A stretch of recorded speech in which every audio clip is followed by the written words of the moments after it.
La verdad que sí, fue una muy buena sesión preparatoria que tuvimos ayer. Nuevamente lo hemos elegido a mi compañero de bloque y compañero de partido, Pablo Farías, como presidente y como en las vicepresidencias para completar la mesa de autoridades, a Jimena Sen del radicalismo y a Ricardo Olivera del Partido Justicialista. Y te digo que fue una muy buena sesión preparatoria porque, bueno, llegamos con consensos para repetir esa mesa que es la que habíamos elegido ya el año pasado.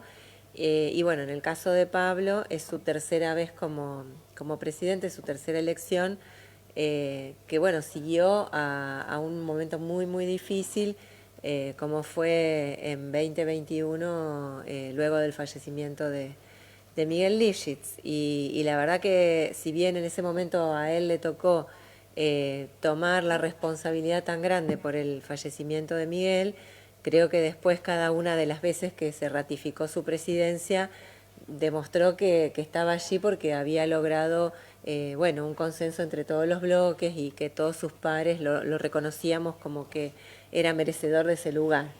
Sí, bueno, y además Pablo es hombre de la costa, aquí en la costa. Y creo que también podemos hacer un balance de estos 3 años. ¿Cómo lo ves vos desde tu espacio político del socialismo, lo que ha significado ser oposición en la provincia, pero también teniendo propuestas a la hora de llevar adelante leyes o hechos importantes en la política santafesina?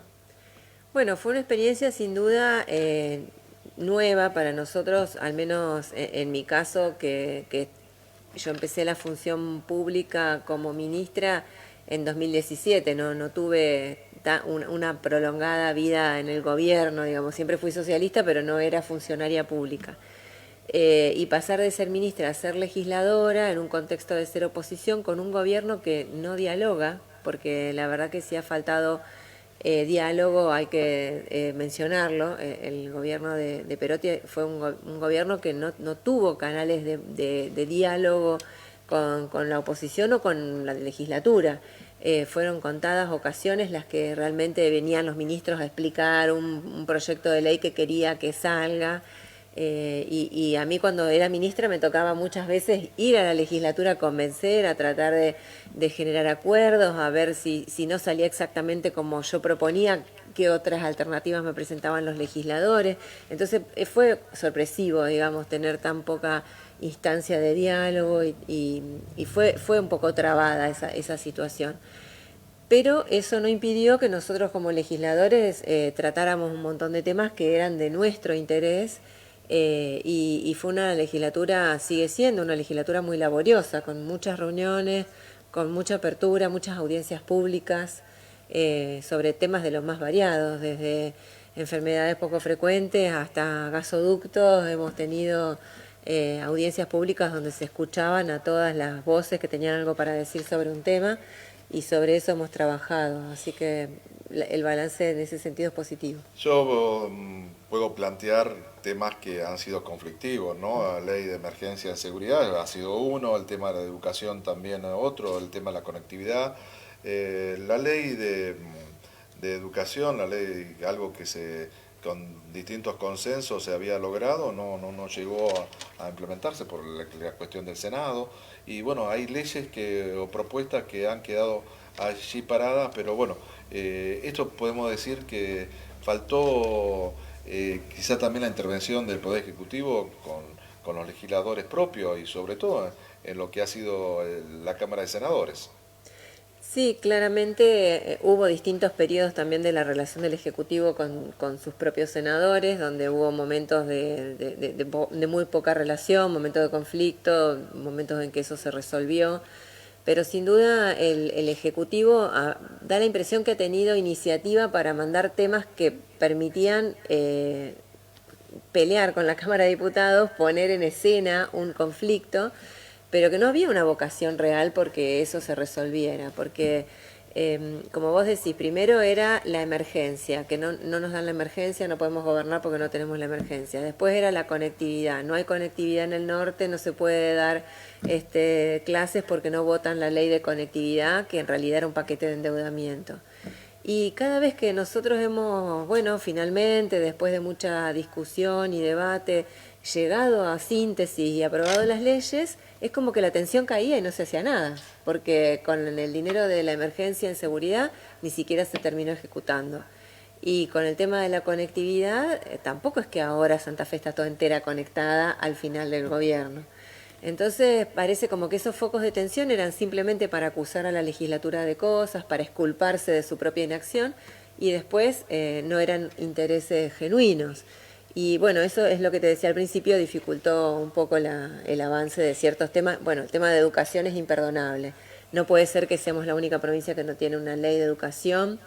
La ley de educación serviría no solamente para tener un marco, que ya es algo bastante importante desde el punto de vista de la regulación de la cosa pública, sino también para cuestiones muy concretas de cómo se manejan determinados temas en la escuela.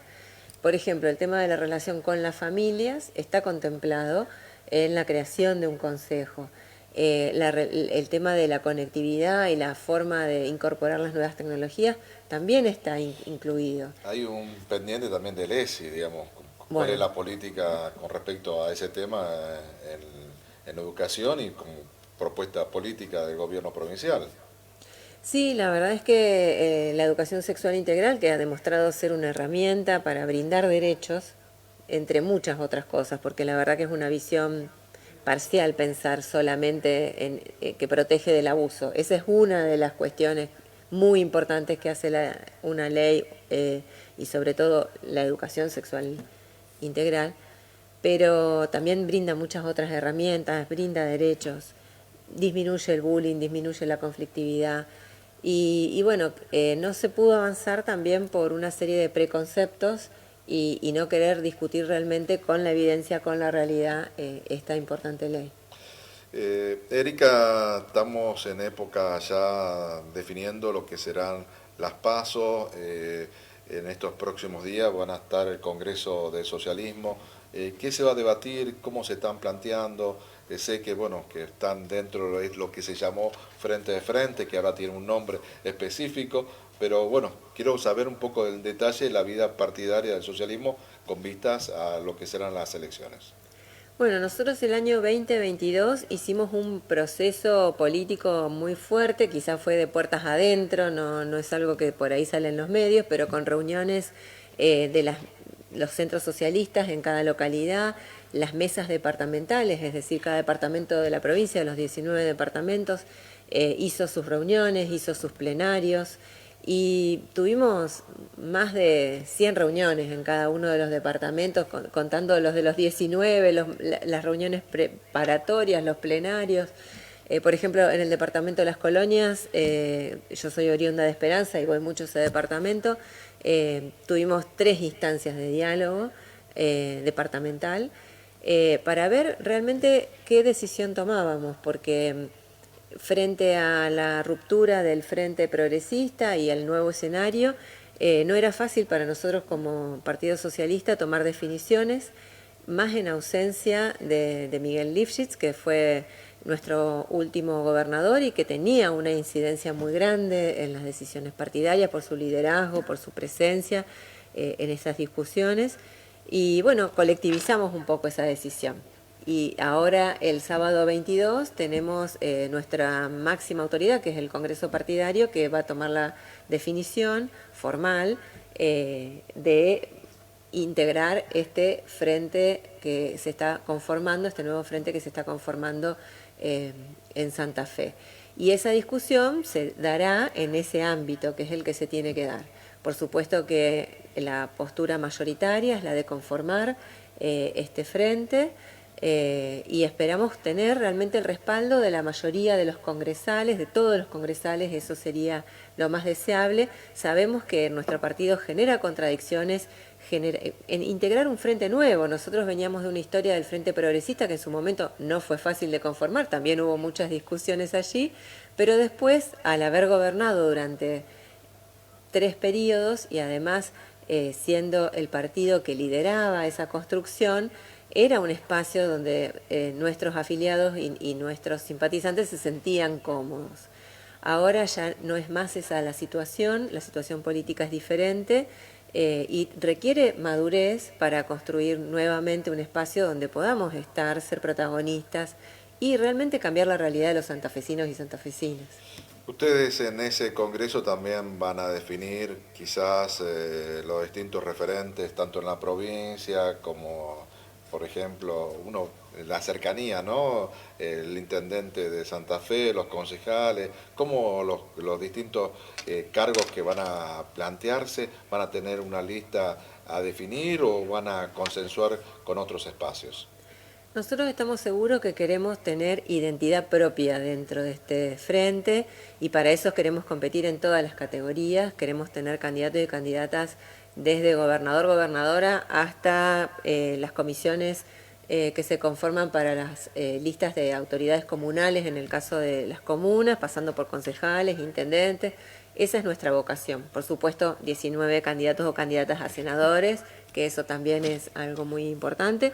Así que sin duda vamos a estar compitiendo, esa es nuestra intención como espacio político. Y expresando una forma de entender la política. Sí, yo creo que ahí también de alguna manera se juega nuestro interés en tener una identidad dentro de este frente que se está a punto de conformar, de tener una voz propia y de brindar a todo nuestro electorado, que no es menor. Nosotros como Partido Socialista tenemos todavía una adhesión por parte del electorado y queremos conquistar y reconquistar cada vez más votos. Bueno, brindarles un horizonte, un sueño de estar ahí en ese lugar que todavía podemos disputar, sin duda.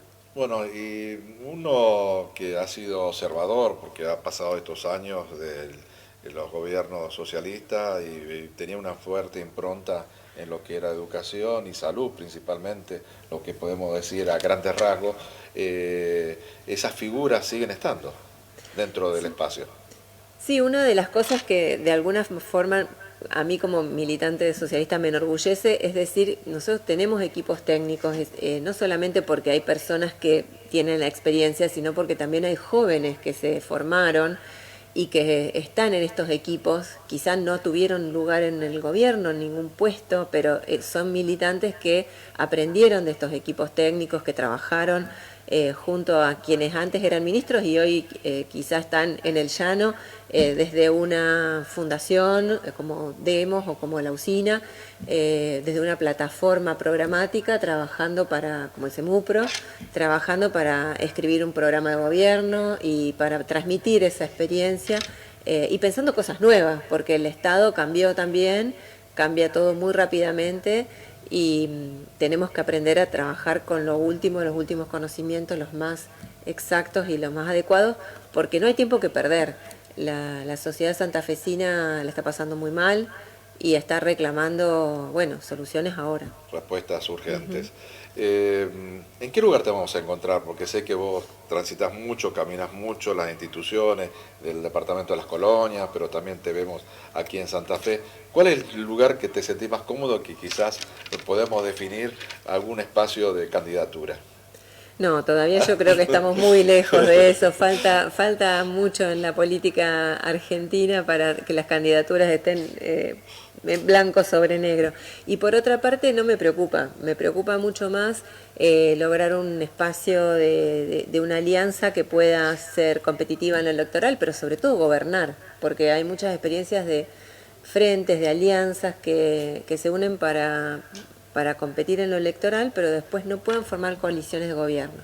Y está a la vista el resultado. Tenemos serias dificultades, enormes problemas, la pobreza que no para de crecer, escuchábamos a Jorge en el bloque anterior, problemas que son acuciantes de educación, de alimentación, de vivienda, de no poder garantizar los derechos humanos más básicos para nuestros compatriotas y no podemos estar en ese panorama todos en la inacción porque nadie mueve, porque está mirando a ver si ese movimiento beneficia a otra facción del mismo frente, del mismo partido.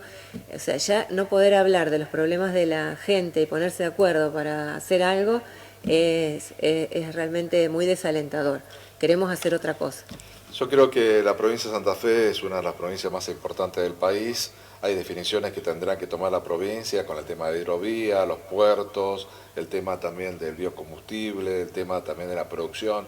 Hay temas, el tema de la seguridad. Creo que hay muchos temas todavía que depende de la postura política o la propuesta política. Creo que van a ser diferentes las acciones a tomar, y creo que también esto se tendrá que definir en cada uno de los candidatos a la hora de ofrecer a la ciudadanía un punto de vista pensando en la Santa Fe que queremos. Sí, eso que vos decís es clave porque a veces, bueno, ya se sabe que hoy las elecciones se ganan con eslogan, pero detrás de ese eslogan que haya un contenido de un cómo se va a hacer, porque realmente cada vez es más difícil gobernar, no es más fácil. Hay mucha complejidad, todos los temas que vos nombraste tienen sus puntos difíciles técnicos y políticos. Y si no tenemos gente que esté dispuesta a trabajar mucho, a trabajar bien, y no para enriquecerse o para tener poder, sino simplemente para hacer lo que vino a hacer, que es tratar de mejorar la vida de las personas. Erika, muchas gracias por venir, y como siempre esta oportunidad de conocer las distintas propuestas, el trabajo tuyo y principalmente del espacio político que representás. Muchas gracias. Gracias, Aldo.